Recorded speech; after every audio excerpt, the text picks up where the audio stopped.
of a dull day, November the 11th, but a good opportunity to get out on the bike and get a few miles in before the winter's here. Those of you who generously watch my other videos might remember that in early 2022 I rode my 1972 Moto Guzzi Eldorado to Gaspé in Quebec, and then, in late June, across Canada to the Pacific coast. After massive traffic holdups in Drummondville, Quebec, then again on the Sea to Sky Highway in British Columbia, my clutch was cooked. It got me home, but was in serious need of some work.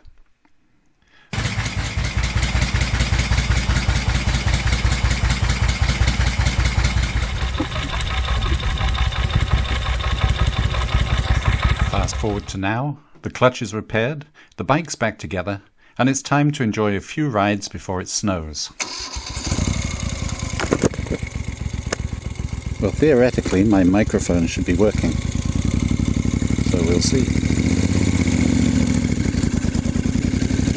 That was interesting. I found a neutral between third and fourth, or second and third.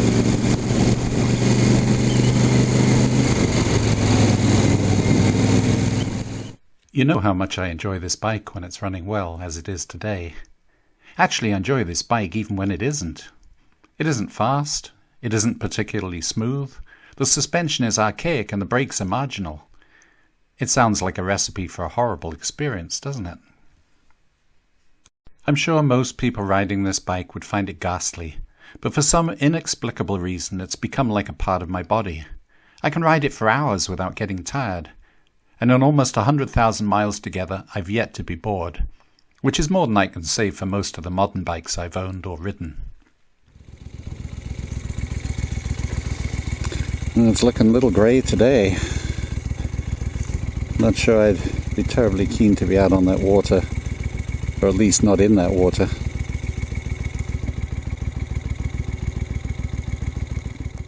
So where are we off to today? Just a little 200-mile run to meet up for lunch. I set off early to give myself plenty of time to take the long way around. It must be the beginning of deer hunting season. Everywhere I look there are people in orange clothes and pickups parked along the side of the road. Deer are so plentiful that without the annual cull they would take over, often browsing new growth in the forests and a constant hazard for drivers. Now, if we could learn to live in harmony with the predators like wolves and cougars, they wouldn't be so much of a problem.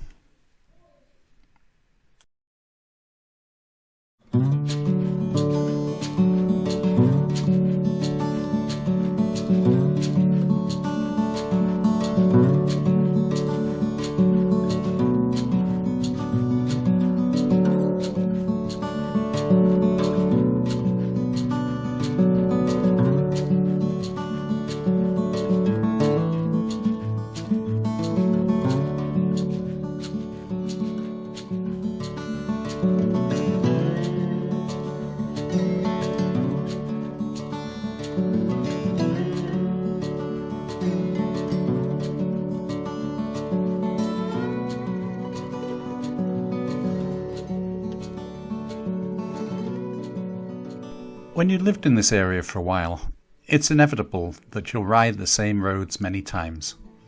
I've ridden this road countless times, but by riding it on different bikes and at different times of year it stays fresh.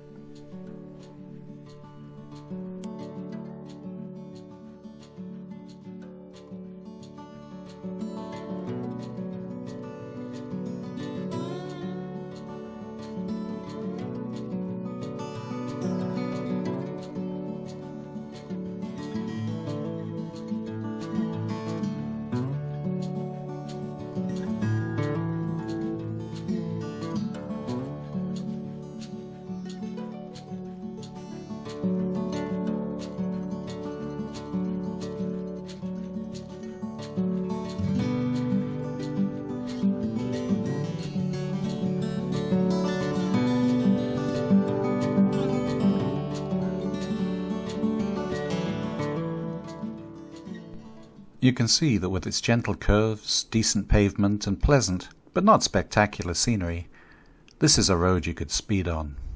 And people do. I much prefer humming along at a gentle pace, enjoying the sound and the feel of the motorbike. I'll get where I'm going eventually. I don't have to race.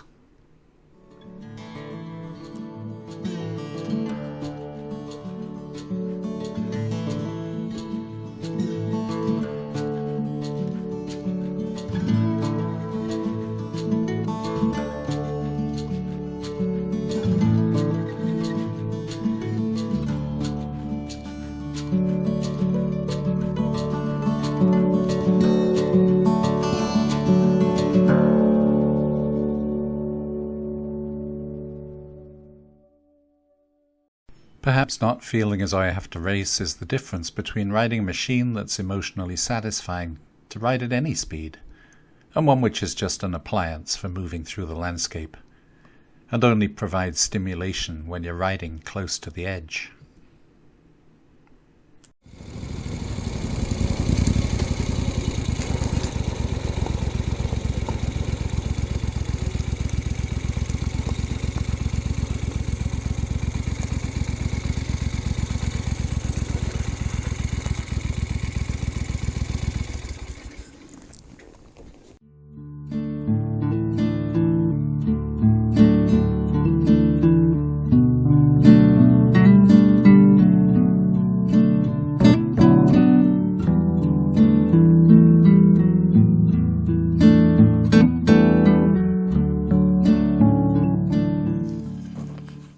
Well, time to get back on the bike.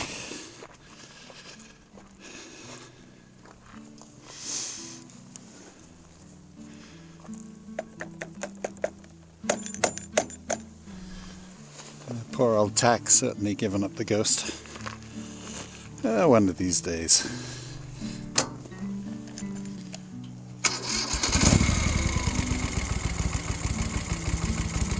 Oh, doesn't that sound good? I just love the way this thing starts.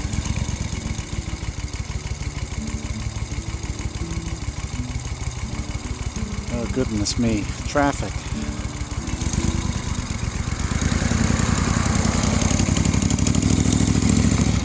I don't know how I cope.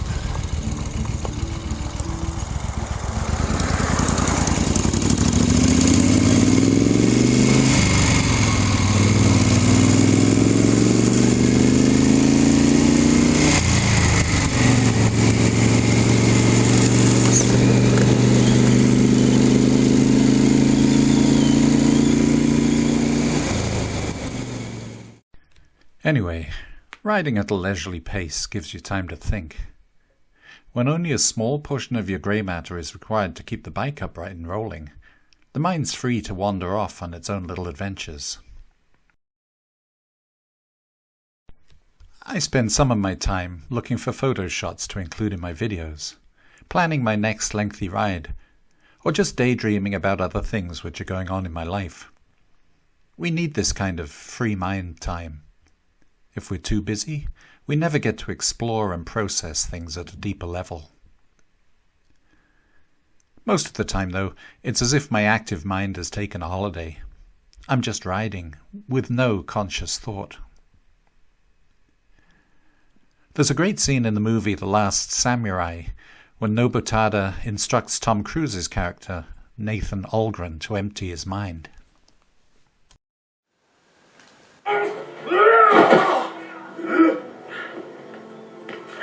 This for you. Too many mind. Too many mind? Mind the soul. Mind the people what? Mind the enemy. Too many mind. No mind. No mind. Of course, if you actively try to achieve that state, the more elusive it becomes. But once in a while I get there. The absence of traffic and the undemanding riding helps.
Eventually, I reached the little town of Calabogie, my lunchtime meeting place with my friend Norm.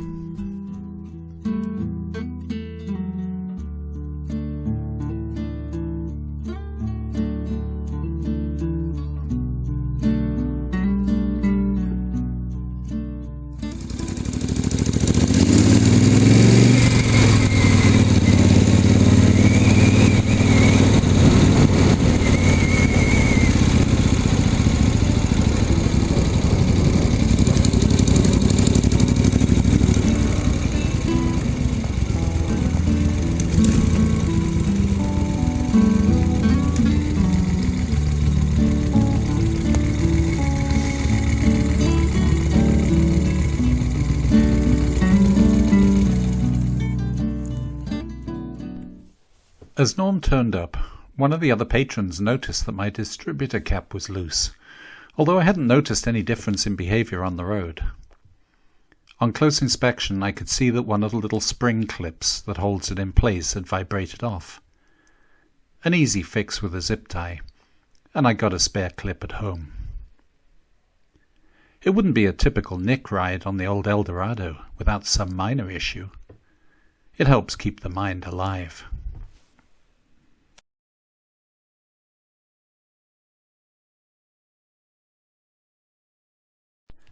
Please like and subscribe, and feel free to comment. I usually reply. And please check out my books and audiobooks on my website or on Amazon and Audible. Just search for Nick Adams Motorcycle. That should find me. Thanks for watching.